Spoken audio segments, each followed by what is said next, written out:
레위기 22장은 하나님 앞에 드려진 성물을 제사장들이 먹는 규례와 또 하나님께서 기쁘게 받으시는 예물에 대해서 말씀하십니다. 10절의 말씀을 함께 읽겠습니다. 일반인은 성물을 먹지 못할 것이며 제사장의 객이나 품꾼도 다 성물을 먹지 못할 것이니라. 아멘.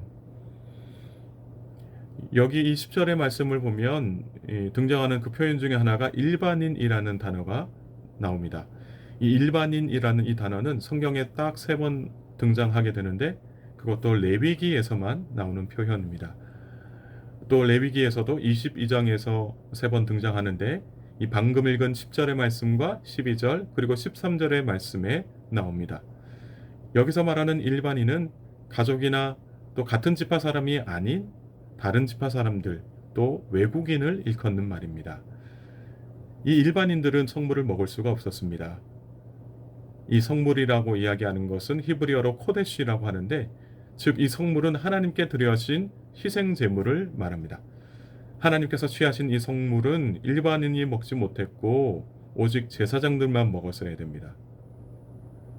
또 이 제사장의 손님이나 일정한 기간을 두고 계약한 품꾼들도 먹지 못했습니다. 한 가지 예외가 있다면 제사장이 돈을 들여 산 사람, 그러니까 다시 말해서 이 평생 제사장 밑에서 일하는 사람은 먹을 수가 있었습니다. 이들은 일정한 기간을 두고 계약한 품꾼들과 다르게 제사장 집안의 소유가 되었기 때문에 먹을 수 있었다라고 합니다. 그러나 제사장의 딸은 일반인에게 결혼하여 출가하였기 때문에 먹을 수가 없었습니다. 그러니까 레위 지파에서 나간 사람들, 이분들은 나간 이 딸들은 성물을 먹을 수가 없었습니다. 그런데 그렇게 출가를 해도 어떤 이유로 인하여 혼자가 되면 다시 혼자가 되었을 때 또 그리고 다시 친정에 돌아왔을 때 먹을 수가 있었습니다. 그래서 누구든지 이 함부로 성물에 손을 대면 그 성물을 욕되게 한 것과 같았기 때문에 하나님은 이렇게 구별해서 이렇게 구체적으로 구별해서 먹어야 될 사람과 먹지 말아야 될 사람을 이야기를 하셨습니다. 그리고 만약에 부지 중에 이 성물에 손을 댄 사람이 있다면 그들은 성물의 5분의 1을 더하여 제사장에게 주어야 했습니다. 자, 그렇다면 왜 제사장과 그 지파 사람들만 성물을 먹어야만 했을까요? 15절의 말씀에 이렇게 기록되어 있습니다. 이스라엘 자손이 여호와께 드리는 성물을 그들은 속되게 하지 말지니. 이스라엘 자손이 여호와께 드리는 성물이라고 이야기했습니다. 다시 말해서 이스라엘 자손은 여호와께 드릴 때 정말로 몸과 마음을 다해서 정성껏 드렸을 것입니다. 이렇게 정성껏 드린 이 성물을 함부로 손을 대거나 또 자신의 탐욕을 위해서 함부로 먹게 되면 이것은 이 예물을 드린 사람의 정성에 흠을 내는 것과 같다. 그렇게 말씀을 하시는 것이죠. 그렇기 때문에 하나님께서 이 성물을 먹을 때 누가 먹어야 되는지, 누가 먹지 말아야 하는지 이야기를 하시는 거죠. 또한 이것을 함부로 취하는 것은 하나님이 구별한 것을 탐하는 것과 같다 말씀하십니다. 마지막으로 제사장은 하나님이 구별하여 세운 자들입니다. 그들이 성물을 먹어야 하는 이유가 따로 있었다라는 것이죠. 반드시 먹어야 합니다. 왜냐하면 제사를 드린 자들의 죄를 속하기 위함이었습니다. 이것은 하나님께서 제사장에게 내린 명령이었습니다. 반드시 먹어야 됐다라는 거죠. 그렇기 때문에 제사장이 먹지 않겠다고 하는 것도 문제가 되었습니다. 그래서 결국에는 이것 또한 하나님께서 금하셨던 것이죠. 제사장과 그의 집안 사람들이 그 성물을 취함으로 결국에는 그 공동체가 하나님 안에서 거룩하게 되는 것입니다. 그렇다고 해서 제사장들이 마음대로 이 성물을 취할 수 있는 것도 아니었습니다. 특별히 하나님께서 정해놓으신 것만 취할 수 있었습니다. 그 때문에 그 이상으로 먹으려 하거나 가지려고 하는 것도 하나님 앞에서 죄가 되었습니다. 대표적으로 어떤 사람들이 있습니까? 엘리의 아들들이 있지 않습니까? 이 재물에 대하여 탐욕이 있었던 사람들이었습니다. 굉장히 탐욕이 많았죠. 그래서 엘리의 아들들은 하나님 앞에서 범죄하게 됩니다. 결국에는 죄에 대한 벌을 받게 되었습니다.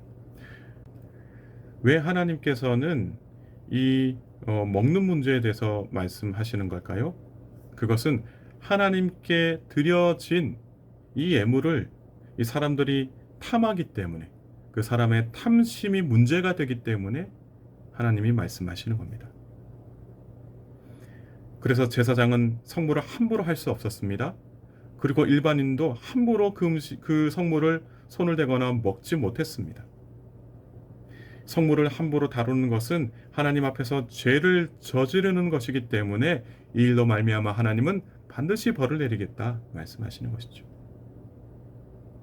이어서 하나님 말씀하시기를 17절에서부터는 여호와께서 기쁘게 받으시는 예물이 있다 말씀하십니다. 반대로 하나님께서 받지 않는 그 예물도 있다라는 거죠. 하나님께서 기뻐하지 않는 그 예물도 있다라는 것이죠. 18절의 말씀을 함께 읽겠습니다. 아론과 그의 아들들과 이스라엘 온 족속에게 말하여 이르라. 이스라엘 자손이나 그 중에 거류하는 자가 서원 제물이나 자원 제물로 번제와 더불어 여호와께 예물로 드리려거든. 아멘. 하나님께서 아론과 그의 아들들 그리고 이스라엘 온 족속에게 말씀하십니다. 어떤 말씀을 하시냐면 이스라엘 자손이나 그 중에 거류하는 자가 서원제나 자원제를 번제와 더불어 하나님께 예물로 드리려거든 말씀하십니다. 여기에 특이한 점이 하나 있습니다. 이 말씀 안에 보면 그 중에 거류하는 자라고 나와 있습니다. 그러니까 이스라엘 자손 말고도 잠시 함께 거주하는 이 거류민들 또한 범죄를 드릴 수 있었다 말씀하시는 거죠. 하나님은 잠시 거주하는 이 이방인들에게도 은혜를 베풀어 주신다. 그리고 이들에게도 예배할 수 있는 특권을 주셨다라는 것입니다.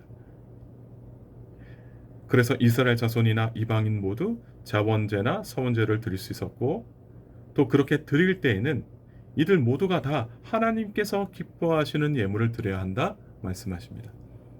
자, 그렇다면 하나님께서 기뻐하시는 예물이 무엇입니까? 소나 양이나 염소를 제물로 삼으려고 할 때에 그것들 중에서 흠없는 수컷으로 택하라 말씀하십니다. 하나님께서 그 흠없는 수컷으로 택하라고 말씀하시는 것은 결국에는 하나님은 드리는 자의 예물을 보신다라는 거죠. 그 예물을 드릴 때에 정성껏 준비가 되어 있는지 또 그렇지 않은지 그것을 보시겠다라는 거죠. 드리는 자의 예물을 보면 또 그의 마음 상황을 알기 때문에 하나님 말씀하시는 겁니다. 예물을 정성껏 준비하는 자들과 또 그렇지 않은 자들의 마음가짐이 다르다라는 거죠. 지금까지 베풀어 주신 그 하나님께 감사하는 마음으로 드리는 자들의 예물이 다르고, 또 그냥 하나님 필요하시니까 내가 그냥 이것 하나님께 드리지 뭐 하는 그들의 마음 또한 다르다라는 겁니다. 또한 하나님께 감사한 마음으로 드리는 자들의 마음은 기쁨으로 드리고 하나님 나라를 위해서 귀하게 사용되기를 바라는 마음으로 드리게 됩니다. 그런데 아무렇게나 드리는 자들의 마음 상태는 어쩌면 길을 걷다가 우연히 마주친 이 도움을 요청하는 분들에게 드리는 것 같다라는 거죠. 하나님께서 필요하신 것 같으니까 내가 하나님께 좀 도움을 주지 뭐 그런 마음으로 드려서는 안 된다는 거죠. 하나님은 도움을 바라시는 분이 아니십니다. 그 예물을 드리는 자의 그 삶 속에 정말 감사함이 있는지 감사함이 없는지를 보신다는 거죠. 그래서 하나님은 예물을 드리는 자의 그 예물을 보시면서도 그들의 마음까지도 꿰뚫어 보시는 분이십니다. 아주 작은 것 하나라도 하나님께 드릴 때에 정말 하나님의 은혜에 감사하는 마음으로 드릴 줄 아는 저와 여러분이 되기를 간절히 소망합니다. 그래서 정말로 우리의 예물을 보시고 기뻐하시는 그 하나님과 함께 동행하는 한 주간의 삶이 되기를 주님의 이름으로 축복합니다. 함께 기도하시겠습니다. 하나님 아버지, 우리를 향하신 하나님의 풍성한 은혜와 자비에 감사를 드립니다. 죽을 수밖에 없었던 저희를 살려주시고 하나님의 백성이 되어 하나님과 함께 생활하게 하시니 감사를 드립니다. 하나님과 함께하는 기쁨이 우리의 삶에 충만하게 나타나기를 소망합니다. 하나님은 예물을 드리는 자들의 정성을 보시는 분이십니다. 그래서 그 예물이 함부로 사용되는 것을 금하시는 분이십니다. 주님, 저희가 드리는 모든 예물들 우리의 온 마음을 다하여 드렸사오니 하나님의 뜻 안에서 하나님 나라를 위하여 귀하게 사용되기를 원하오니 주님 은혜 베풀어 주옵소서. 특별히 하나님께서 기쁘시게 받으시는 예물이 있고 또 그렇지 못하는 예물이 있다고 말씀하셨습니다. 우리가 크고 작음을 떠나 많고 적음을 떠나 정말로 우리가 하나님께 드릴 때에 우리의 마음이 얼마나 중요한가를 하나님께서 말씀하셨습니다.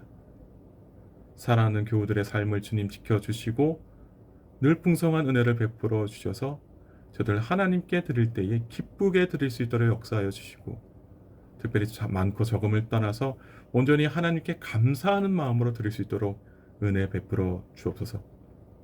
하나님을 향한 진실한 마음, 하나님께 감사한 마음을 풍성하게 하사 하나님께서 기쁘게 받으시는 그 예물을 드릴 줄 아는 인생 되게 하옵소서. 가인과 아벨의 제사 중에 아벨의 제사를 기쁘게 받으셨던 것처럼 하나님을 향한 감사와 감격으로 드리는 저희 교우들의 예물을 기쁘게 받아 주옵소서. 그래서 삶에서도 하나님의 기쁨이 충만케 하시고 하나님의 넉넉하심으로 저들의 필요를 채워 주옵소서. 여전히 경제적인 어려움과 육신의 아픔으로 하나님의 도움의 손길을 갈망하는 교우들 있습니다. 저들 형편 아시오니 속히 도와주시고 치유와 회복으로 함께하여 주옵소서. 특별히 간밤의 폭우로 말미암아 많은 어려움 속에 있습니다. 교회와 성도들의 가정을 지켜주시고 저들의 직장과 삶을 지켜주셔서 아버지 하나님 회복하시는 하나님의 은혜를 오늘 하루도 경험하게 하옵소서.